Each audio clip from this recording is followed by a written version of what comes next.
Hello again, it's Tilly from Tilly Plants, and I'm back here with you today with a bullet journal video for July. I'm just showing you what I'm going to use for this video.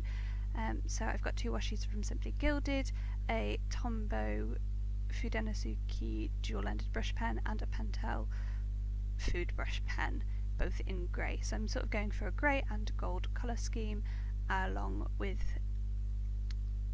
a Faber-Castell metallic gold pen. I'm just doing a pen test at the back now, as you can see, because this is a new notebook to me. This is by Mabel and Doris, and you will have seen it in a recent haul, and as you can see it holds up very well to all of those pens. The reason I'm just doing this in a TN insert for now is that I had not done some journaling during my elective and I was trying to catch up with it, but I haven't, to be honest, and I'm just going to set up August in there. I also apologise for the lateness of this video. Obviously it is nearly August when I'm recording this voiceover and I'm not even sure when this will get up, but I thought I would put it up anyway, although it is quite late because it's very minimalistic, very simple setup, and it's not specific to any month, so I thought it might be still helpful for some people.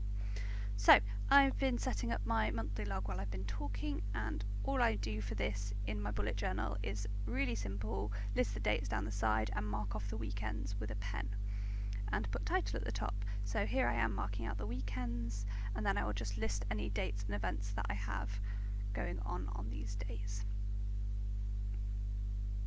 So this is the Faber-Castell metallic pen here, and now I'm going to add in a title in some brush lettering. So just some other things to tell you about this month. It is a very minimalistic setup, way more minimalistic than I normally go for, but I just wanted something quick and functional to set up. I also want to warn you in advance that there is a big jump at one point in this video as the camera cut out and I didn't notice. As you can tell from the lighting, I'm not in my usual place to set up and film videos when I recorded this because I was actually at university, so the lighting is off and I didn't notice when it cut out, so I will try and warn you when it happens, but I'm not 100% sure when it is. Okay, so we're now going to move onto the right hand page, which is going to be a habit tracker. I used to use the more traditional habit trackers you see in bullet journal, where you have the habits down one side and the dates across the top, but I just found it wasn't working for me anymore and I needed to see each habit individually. To be honest, this habit tracker isn't really working for me anymore, and I think I'm going to cut it right down for August. I'm hoping to have the August setup up before this, which is a little bit strange, but yeah. So you've probably already seen that, and I might have even talked about different habit trackers in there, but yeah. So I'm just drawing out little calendars without dates in, basically, with a square for each day, and then any day that I complete the habit I will put a cross in that square. So lots of line drawing for now. This does take way longer to set up than a more traditional habit tracker, but I do find it quite a lot more effective, so there we have it.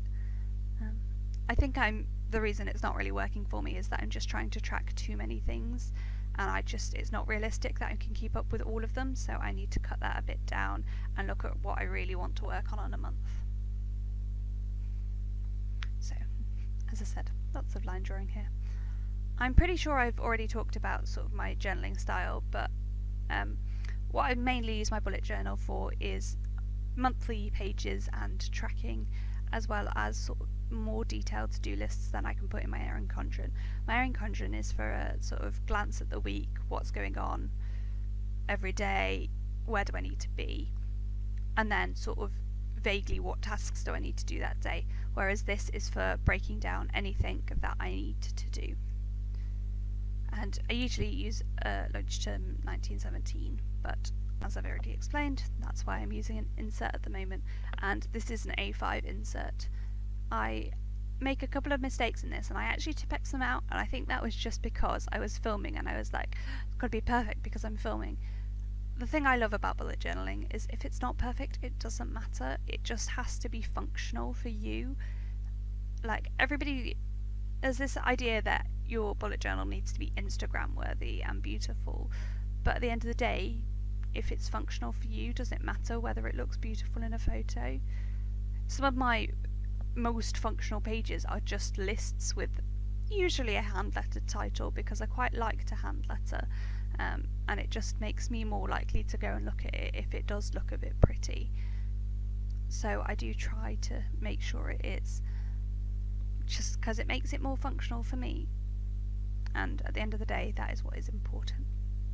I don't know what I'm doing here, but I will eventually finish writing in all my habits. So the things I'm tracking are brushing my teeth and washing my face in the morning, doing meditation using Headspace, whether I've spoken to somebody in my family in that day, whether I've spoken to my boyfriend on the phone or via voice note that day, whether I've done any reading, if I filled in my trackers, if I've done my lettering challenge, which is Llama Love Lettering every damn day, if I've done any self-care, if I've spent any money on stationery, if I've done any journaling, which is my journaling from my elective that I'm trying to catch up with, whether I've spent any time with some friends, whether I go to bed on time, and whether I brush my teeth and wash my face in an evening. So I'm now just popping a title up there, and I wasn't very happy with this title when I first did it, so I will come back in a few minutes and put some brush lettering in underneath it, and I'm just completing the page with a strip of Simply Gilded washi at the top. That Simply Gilded washi is from the April sub box. I'm going to try and cut it off at the end, and it's not going to work, so I'm going to whack out some scissors in a minute. I'm just using a ruler and a craft knife. The craft knife isn't any particular brand, it's just a craft knife I had at home. The washi is from the April sub box, and it is one of my favourites. So I love that, and that ruler, you will hear me talk about rulers a lot because I have a very much love for a 20cm ruler, which are quite hard to get hold of in the UK. But the reason I love them so much is that they will draw a full line down an A5 piece of paper without having to move the ruler, and it makes me happy, which I know is a stupid thing to get excited about, but I love it. So I'm going to move on now to my mood tracker, and all this mood tracker is a blank page with a title on where I can underneath it hand letter what mood I was in that day. I don't love it that much this month. I don't think it was quite as functional as I thought it would be. I think I need some sort of colour code so I know whether the mood was good, bad or neutral, because it's just not. There we go, there was the massive jump. So this is now me setting up for the lettering challenge I do, which is set by Cindy Gunther Boldo. I hope I said that right. And this month it was words that sound dirty or rude that aren't actually. So that was sort of the theme for the month, which I quite enjoyed. August's is a little bit less out there, but is a very exciting theme. I'm a patron, so I already know what it is, but it's not been announced yet. Probably has by the time I upload this video, but I just don't want to say in case I upload it before she announces it. So yeah, I'm just drawing in all of the lines to give myself space to letter in each day. The pen I'm using was actually running out, which is why you'll see me struggling a bit and going over some lines once or twice. And I was actually a bit annoyed about this because, to be fair, I've had the pen since December. I got them for Christmas last year, so I've had them for sort of 6 months. But they haven't had that heavy use, so it is a little bit disappointing, and it's not really like Faber-Castell because their pens last for quite a long time. Normally the problem I have with them is because I'm quite heavy-handed, I destroy the nib before they run out. At least that's what I normally do with the Pitt Artist Pen fine liners. So yeah, just drawing in the lines, and I don't use a ruler for most of my lines because I actually prefer it without ruler. I just think it's more me. I'm never going for perfect, I'm going for realistic. I just would never do anything if I was trying to be perfect. And actually I was once talking to somebody I know about interview technique, and he was saying lots of people say that their weakness in an interview is perfectionism, and actually that makes him far less likely to employ someone, because to him it actually means you're lazy, or well, not lazy, but you don't get anything done because you're trying so hard for it to be perfect. It will just take you far longer than it needs to. So he said it really puts him off an applicant if they say they're a perfectionist, and I think that is a really good point actually. So yeah, don't try and be perfect, try and be real. So now I'm just going to go through and write in the prompt is for every day. I've got the image that she provides up on my phone on Instagram there. I will link her Instagram down below if you are interested in getting involved in this challenge. I don't necessarily set myself a writing style or anything for the lettering challenge. I just go in and decide how I want to letter it, but all of this month I have actually done brush lettering because I want to get back into it and a bit better. Like, my brush lettering is good, don't get me wrong, you can see it's quite nice, but there's always room for improvement, and practicing every day is a really important way to improve. So yeah, I don't really know what to say because all I'm doing is writing in the prompts, so I've sort of run out of things to say about that. I've been doing this challenge for quite a long time. I fall on and off with it, and I don't necessarily always do it on the day I'm meant to do it. It is about practicing every day, hence its name, but it's not realistic to expect somebody to be able to have the time to letter every day, especially if they're doing a more complicated style of lettering, so I just fit it in when I can. So once I've done this, I will do a little flip through. The page that you have missed is my line a day page, which is just again a title, but it's just a page that I will write in the sort of a line about what has happened that day in a very quick journaling style with no real theme.